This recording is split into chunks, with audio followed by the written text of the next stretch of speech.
Arageessisi qoqqamgan goote maala dhimma joonjoftuu ammati toman nama biraa kallacha ergeera teenaa wayyana maati joonjoftu akkamitti moobaalii keetti kenniteeti dhiimoo kee hiisistaati maalati bakka hin badde jireenyi kos hin diigde bakka isheen uftee jireenya koo waan diigdeef kana booda bakkaatti maaluma ati sirumti akkamitti itti maxxanta itti maxxaniin ati moobaalii kee oksisiin hin jenne akkamitti dhiimoo moobaalii kee hiisistaati. Icciitii kafin barsiisiin hin jenne siiresii ta'e isiin hin jenne kana ishiin gamnaa bakka kun jireenya koo diigde bakka uftee jireenya koo diigde maalan go'a miti anis waan na fayyadde hin qabdatti bilaashuma birrii koo gubdetis.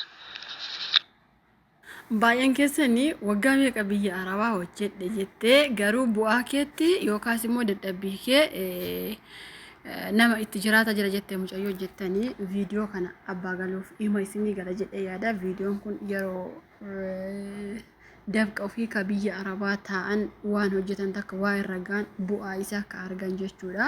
Xiqquma xiqqoo akka waraabame na arge xiqquma xiqqoo irraa sin agarsiise jechuudha. Kana viidiyoo garuu dheeresse malee viidiyoon baay'ee gabaabaadha. Guutummaatti sin agarsiifne gaafa biyya galee guutummaatti maal akka biyya Arabaa hojjechaa turee fi bu'aan kiyya maal akka ta'e tokko lamaan sinitti agarsiisa jechuudha. Isinifillee akka barnoota ta'ee ijoolleen biyya Arabaa irraa akka baratan waa guddaa ganaa sin agarsiisa. Yoo rabbiin gargaaree gara biyya galee sagalee sin amma ageessan kuni ijoollee jara lamaan irratti mari'achaa turan jechuudha.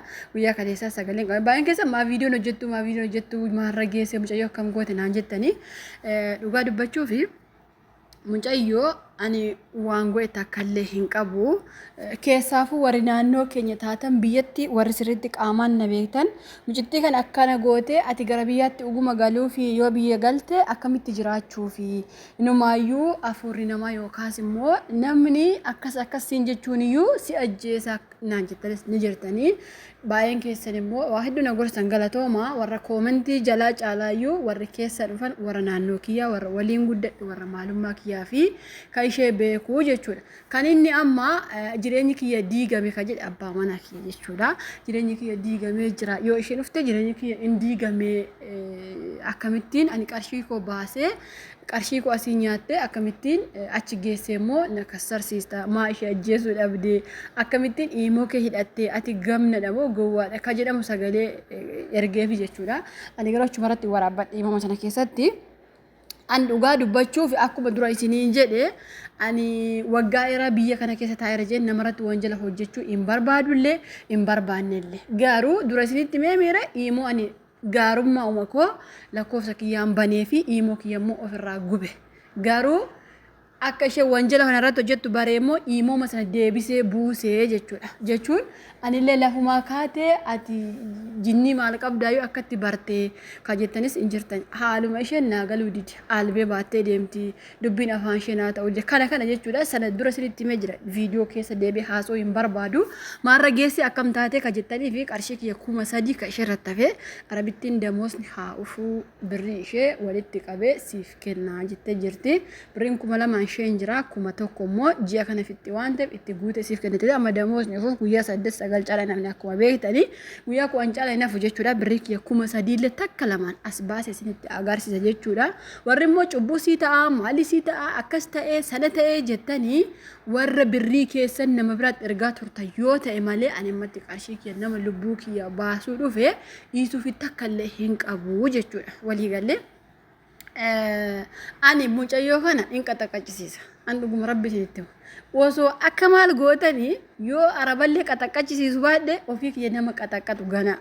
Jechuun ani ko amma viidiyoo hojjechuu ofirraa dhiisee maaltu nama gadhee waliin deebii na kennisiise jedhee viidiyoo kee TikTok irraa waraabadhee fidachuu jira agartanii bakka waa'ima kana odeessu bakka uummatuma gowwaa kana wajjin odeessu bakka jechuun nama sitti bitee nama sitti ergee warra akkasiifu deebiin kennu jedhee tuffadhee dhiisee ture garuu baay'een keessa maa viidiyoo hojjenne waan jettaniif ittuma jira. Waa sodaadhe duubatti deebiillee sitti fakkaata an dhugaa rabbi sitti ma'aloota koo keessatti nama ishee kanaaf miti nama waan guddaa haganarra damdamate darbu jecha namaallee gocha namaallee jireenya kiyya keessatti wanti na mudanne takkallee hin jiru.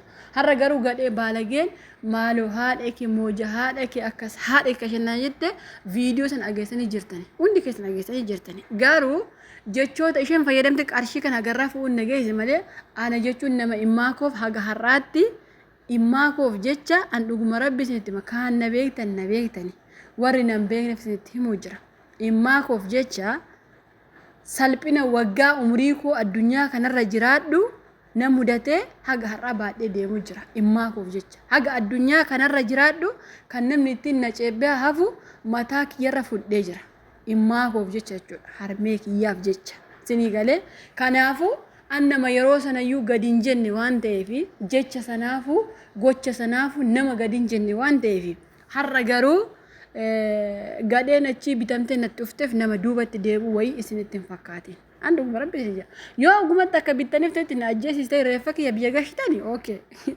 annama waan guddaa hojjete yeroo galata rabbi anduma rabbi isinitti hojjechuun ani koo etoon fuula kiyyaan as bahee waan biyya arabaati hojjedhe hundumaa hojjedhe viidiyoo hojjedhe nama namnu narraa barumsa fudhachuu danda'u sinii galee jechuun ka jireenya ofii keessatti waa baay'ee nama mudata kan amma gaa'ila jedhamu waan tokko jedhulee gaa'ila rabbiin namaa kenna ka diigus rabbii kan namaa kennus rabbii ani hawwii gaa'ilaallee hin qabu cinqii gaa'ilaallee hin qabu diigamellee jiraatillee durallee hawwii malee itti galeera ammallee yoo diigame wanti na gaddisuutti akka hin jiru dhuga rabbiin hin jira durallee akka malee ijaarame ammallee yoo ergi diigameellee nan gaddisiifne sinii galee itti gammade ani koo gammachuu guddaa qaba diigamuu isaatti dhugaa rabbi sinii jedha warri na beektanii mire gammachuu guddaa qaba diigamuu isaatti gammachuu guddaa qaba dhugaa rabbi baga rabbiin diige haa ta'uuti garuu dafqi kiyya arginaaf jiraate kan biyya arabaati dadhabbiin kiyya arginaaf jiraate ani koo har'a namni sun akkas ta'e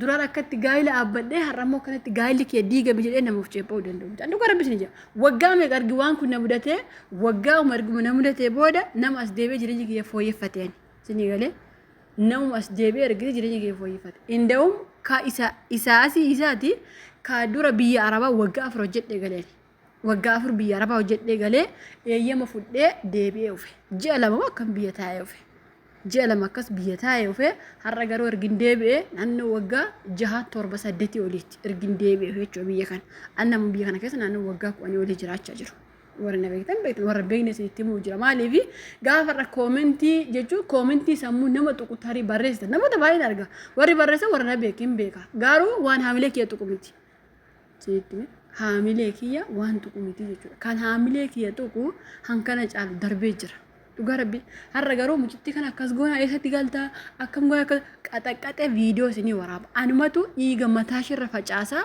viidiyoo isiniif waraaba biyyuma aladhe sanatti immoo galaa jechuudha manuma ijaare sanatti deemee gala mee maal akkasiin gadi fiddan maal akka isin gootan in arga jechuun har'a namni tokko dafqa kee keessa taa'ee yoo ufte mana kana keessaa na baasti adaraagee ajjeesi reeffa shachees ergi gaafa namni tokko siin jedhu ati immoo horii miti ka ofirra xiistu dhiiga mataashirra facaastee reeffa ishee gara biyya argitaafi sinii galee inda'uun ani tondoo reeffi kee biyya galaa mere intala isin natti ergitan garuu si baalaa keessa funaannattan kanuma dhugaan jiru kanuma har'allee ta'e boru kabbeen sodaatteetti waynee mucayyoon akkasii akkamitaati ka jettani in eeggatina ufaatti ishee in eeggatina akkuma natti bittanii natti ergitanitti anillee akkanumatti isiniif deebisuu heda kanuma dubbiin jiru bakka kanuma mucaa keessan of jala galaafattanii yaaduma garuu aniif isheen dhiiga tokko lammii tokko anaaf ishee gidduu waan takka waan nama gashu hin jiru ture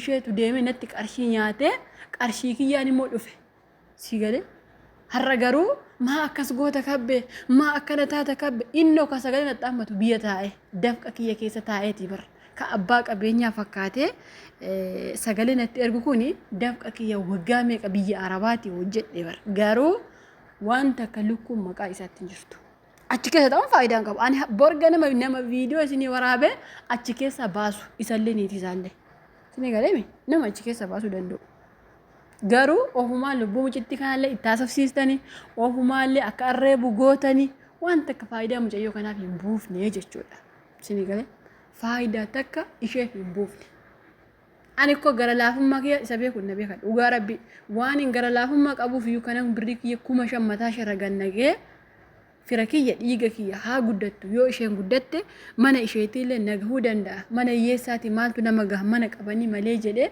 namni birrii kee itti caracaree fide ana namni bitee ergeemmoo ka dafa kiyya keessa jiraachaa jiru jechuudha. Waan kana qalbiitti isa jettanii ani ko amma miidiyaa irra ba'ee waynee akkas ta'ee amma namoonni baay'een hin bo'ani abbaan manaa irratti fuudhee jireenya kiyya akkas ta'ee jedhani maaliif maqaa isaaniitti miti wanti bitame sun hundi maqaa abbaa manaa waan ta'eef cinqamani. Ani garuu sana keessaa illee hin qabu wanti na cinqullee hin jiru inni illee ergi fuudhee amma miti waggaa lamaa oli viidiyoo isinii hojjedhee ture waan sun darbee bira dabarree turre har'a garuu ergi waan sun dagatamee akka waan dagadheetti akka an yoon gale mana kana waa tokko hin goone nama bitanii natti erganii jechuudha. Har'a immoo deebistanii kabbeen ergina gahee waggaa lamaa oli akka mucayyoon sitti bitamteef ta'an iyyuu hin beeka garuu mucitti sana tuqiin fayyaa ishee hagaltu isheen badiin qabdu gorsamtee ufte hagaltu jechuun hin danda'amu. Warra akkasitan dura maalatti ni mina. Okay. Ati bisheen firaa igna akkamitti nyaata maali asanaa itti qarshiillee maal irraa fudhatta maal taataa jettan sagalee keessan tokko lama horsinii baasuu danda'a. Suuraa keessa wali. Natti hin argina salphachuu yoo barbaadan malee sagalee keessan natti hin argina. Keessaafuu warri na beektan warri naannoo kiyya taatan hin argina. Jaarsummaan taa'inaa fi mucaaf. Amma to'atan mucaa kana dhiisee mucaan kun gaafa biyya galeellee nama mana kootti dhuftee na ajjeesuu dandeessu. Sinii galee. Kanaafu mucaa keessan harka keessan dhiqadhaa eeggadha. Kanuma dubbiin jiru kanuma. Akkuma isin ergattanii isinii deebisuu edha bakka. Kanuma dubbiin jiru. Ergattanii meera isinii deebisuu edha. Akkam taatee akkam gootee yoom darbatte maani gowwaa nama kutaa tokko hin baranne na gootan immoo ka fooqitti ol baasii darbadhu akkana godhii sana godhii ka jettan maan horii. Yeroo isheen baattee darbitu ani horii inda'u mucittiin suni nama opereeshiniitti hin ta'e dhugaa rabbisinitti garaa ishee kana gaafa durofte argee birrii kee irraan fudhu rabbii jedhee dhugaa rabbi bakka mucittiin kun mee ofuma ishee faa jijjiirtu jedhee qarshii kee dhiise garaa ishee opereeshiniitti hin deessetti mucittiin kun gaddee dhiiseef jechuudha. Kana biraan dhukkuba adda addaa qabdi. Hamminooftuun edaa isheen mucaa da'umsa opereeshinii go'e osoo hin taane lubbuu namaa baasuu yaaduu opereeshinii ishee go'eera edaa hammina achii yaa'e sii galee kanaafuu. Amma warri sagalee argitaniifis viidiyoo kiyya aggeeffattu. Hin beeka. Tokko aggeeffadha. Naaf gaari. Silaas bar namni viidiyoo nama hordofu yeroo baay'ee nama jiraame nama maalummaa kee baqa nama si hinaafu nama yoomduuti jechuudha. Kana du'a kiyya eeggatina. Sinii galee akkam gootee maali taatee atoo imoo irraa badde atoo gana badde jirte. Guyyaa 3-4 imoo irra jirtu. Gana badde. Ka waayee facabsiisallee anuma. Waayifaan isheerratti akka cufamu kan godhe anumaa jechuudha. Mee wanta isin gadi fiddan hin ilaala. Gootummaa keessan, ciminnatii keessan karaa zarii baay'ees kootta, karaa qarshiis kootta, karaa gootummaas kootta. Dhugaa rabbi wal bira jira wal beeknu hundi keenya. Kanaafuu warri hordoftoonni kiyya baay'ee isin kabaja, baay'ee isin jaaladha. Warri immoo akkam taatee mucittii akkam goote kannaan jettanii mucittiin hin jirti, hin nyaatti, hin dhugdi, waayifaa immoo natu irraa cufsiise. Kanuma dubbiin jiru malee mucaan fayyaa isheeti yoo barbaadan borga nama yoo itti daawwale akka isheen arrabsitu dhageessanii jechuudha. Mucaan yoo annagaa itti daawwale ukkeen irraa kaafti. Kanaafuu warri sagalee ishee dhaga'uu barbaannaa hin ajjeefte moo akkam goote moo warri jettanii ani bineensa wayii miti qabattalumaan namatti fiigee nama ajjeesu. Nama na ajjeesuu dhufe nyaachisaa ture ani. Mucittiin kun nama na ajjeesuu dhuftee miire nyaachisee obaasaa ture. Haala jireenya kiyyaa gaafachaa ture. Manni kiyya akkamii mucaan koo akkamii inni eessaa fuudhee akkas jedhee gaafachaa ture. Edaa mucaan nama har'amoo bakka isheen raftutti ajjeesa jedhee nagaadaa ture jechuudha. Sinii galee kanaafuu diina kiyya baga adda baafadhee diina kiyya adda baafachuu kootti baay'ee gammada.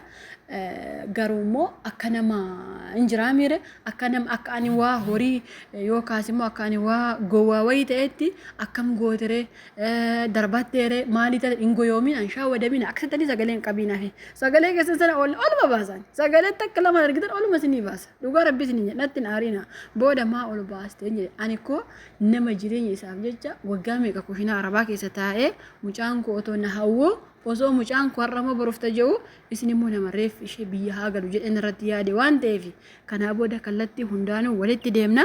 Isin immoo hordoftoonni kiyya baay'ee isin jaaladha baay'ee isin kabaja haala irra jiru maal akka hojjechaa ture waan hundumaayyuu guyyaa biyya gale isiniif waraabaa galatooma.